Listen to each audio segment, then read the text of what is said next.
പിണറായി വിജയൻ തന്നെ പറഞ്ഞത് എന്നെ ഇ ഡി ചോദ്യം ചെയ്തിട്ടില്ലെന്ന്. അതിനർത്ഥം ഈ കേസിൽ പിണറായി വിജയനെതിരായിട്ട് ഒരു നടപടി ഉണ്ടായിട്ടില്ല. ഉണ്ടായിട്ടുള്ളത് മുഴുവൻ തന്നെ പിണറായി വിജയന്റെ മകൾക്കെതിരായിട്ടാണ്, വീണയ്ക്കെതിരായിട്ട്.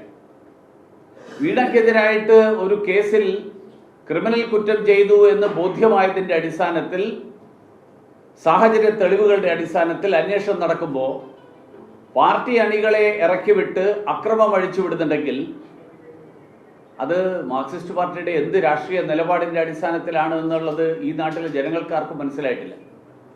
അതുകൊണ്ടാണ് ഞാൻ പറഞ്ഞത്, മാർക്സിസ്റ്റ് പാർട്ടിയുടെ നേതാക്കന്മാർ അവർ നടത്തിയിട്ടുള്ള ഗൂഢാലോചനയുടെ ഫലമായിട്ടാണ് ഈ അക്രമം മുഴുവൻ തന്നെ നടന്നത്. മാത്രമല്ല, പിണറായിക്കെതിരായിട്ടുള്ള രാഷ്ട്രീയ വേട്ട എന്നുള്ളത് കോടതിയെ ബോധ്യപ്പെടുത്തുന്നതിലടക്കം അവര് CMRലും CPMഉം പരാജയപ്പെട്ടിരിക്കുകയാണ്. ഇവിടെ ഒരു തരത്തിലുള്ള രാഷ്ട്രീയ വേട്ടയും നടന്നിട്ടില്ല. SFIO ഈ കേസിന്റെ അന്വേഷണത്തിന്റെ ഭാഗമായി മകളെ വിളിച്ച് അവർക്ക് പറയാനുള്ള കാര്യങ്ങൾ വിശദീകരിക്കാനുള്ള അവസരം നൽകി. പക്ഷേ എന്ത് സേവനം നൽകിയതിൻ്റെ പേരിലാണ് അവർക്ക് ഈ മാസം തോറും 5 ലക്ഷം രൂപയും 3 ലക്ഷം രൂപയൊക്കെ മാസം തോറും കിട്ടിക്കൊണ്ടിരുന്നത് എന്ന് വിശദീകരിക്കാൻ പിണറായി വിജയന്റെ മകൾക്ക് ഇതുവരെ സാധിച്ചിട്ടില്ല. SFIയുടെ മുന്നിൽ അത് ബോധ്യപ്പെടുത്താൻ കഴിഞ്ഞിട്ടില്ല.